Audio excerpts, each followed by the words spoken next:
Pero sa nangyari ngayon, magka-baby na kayo, imposible naman kung wala kang love o pagmamahal kay Kalingap Dan. So, pwede ba namin malaman? Na ano po? Yung ganong senaryo na in love ka kay Dan? Ano ba? Responsable siya, tito. Yun, doon ako mas bumilib sa kanya. Talaga lang ha. So doon ka nagkaroon ng yung parang gusto kong guys. Parang ito lang hinahanap ko. Di naman ganoon. Sabi natin, syempre galing naman ako sa Pasko, alam niyo naman yun.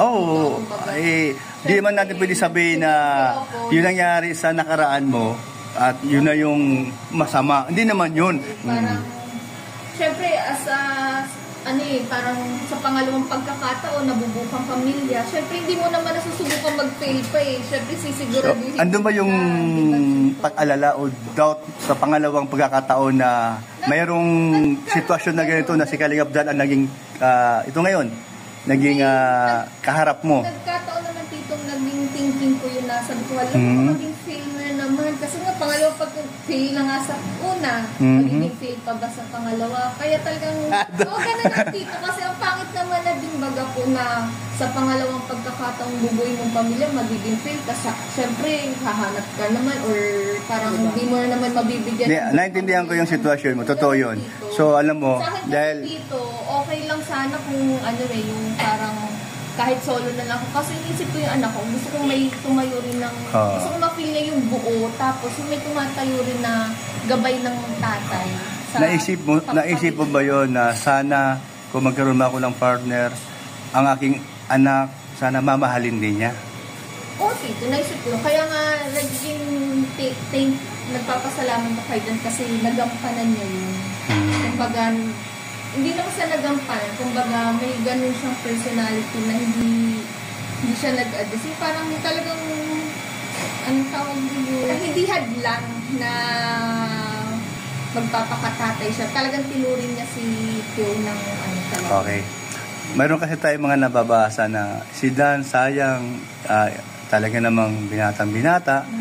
Pero ang napangasawa niya sa pangalawang pagkakataon ay meron din. Dahil nung una niyang meron din. So, ano masasabi mo sa personality o ni Dan? Sa kanyang sayang daw po. O yung mga comments, kasi marami baga. Para sa akin, ang sabi ko noon, kung saan si Dan masaya, doon ako. Kahit sino. Ay, ito nga, ikaw ang napusuan ni Dan. Tama?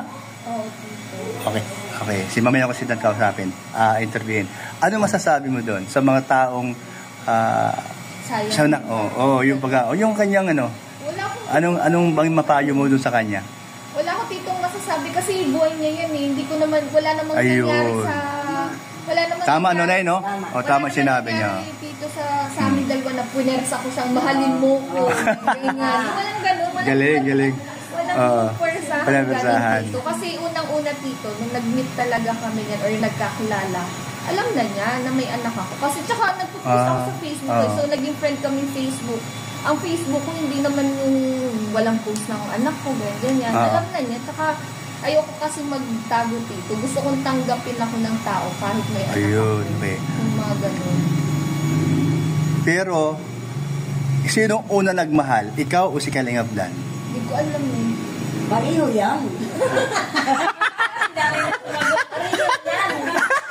Naramdaman ko na, Nay.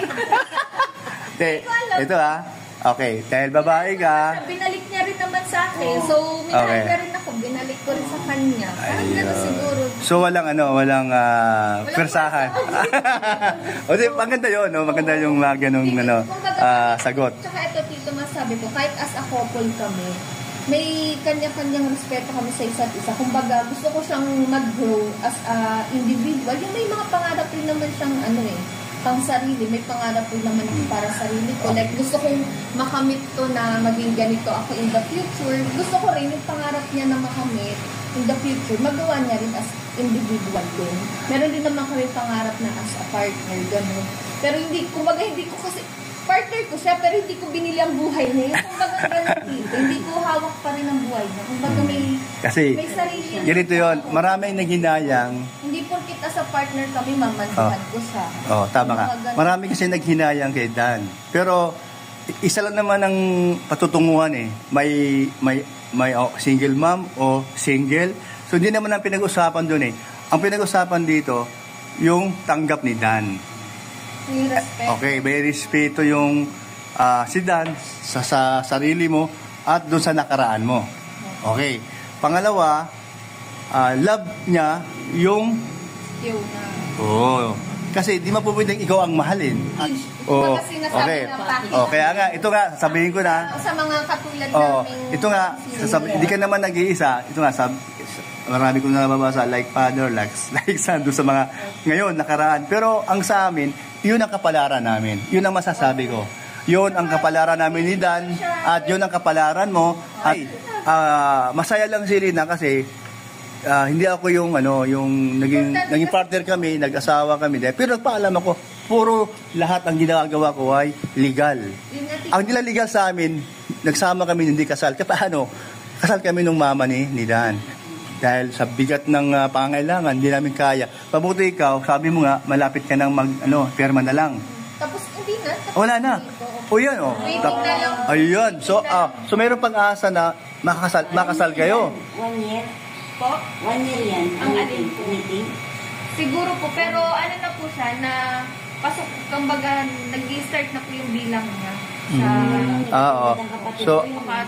So mayroon na pala kayong pag-asa na maikasal. Meron tito, surprise na. Ay, alam mo, Hindi rin namin sasabihin. alam mo, marami din gustong maikasal kayo. Isa na ako doon. Wag na. Kasi yung sinabi din ni Jenny, yun na sinabi ko kay Boss. Na bakit hindi ko din yung ayaw ko din mag-feel sa pangalawa. Yung sinabi mo. Oo.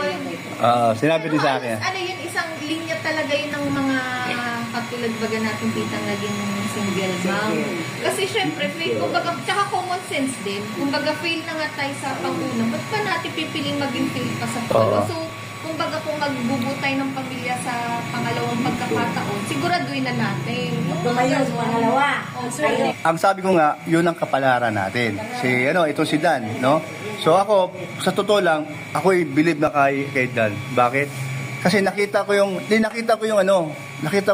kahit sa una ng na may mga ganun, single mom. So, siya, mapagmahal siya sa mga bata. Like sa anak mo, di ba? So, talaga tito, hindi yan sweet si Dan. Ha? Hindi yan sweet. Ay, turuan mo lang. Hindi yan yung showing na Pero pag... Bakit naman ako, hindi naman? Di ba, no? Pero pagdating sa ang niya busy kasi minsan. Madalas pala. Kasi tito, yung pagiging responsable niya.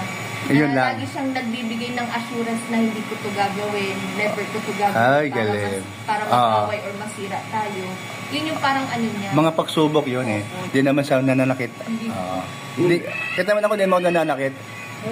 Talagang pareho kami ng ugali, no?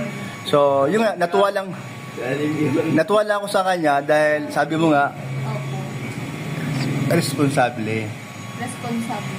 Ayun, no?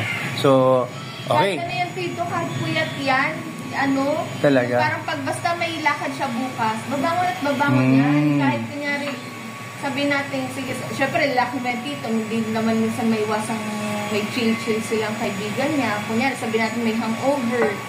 Yan,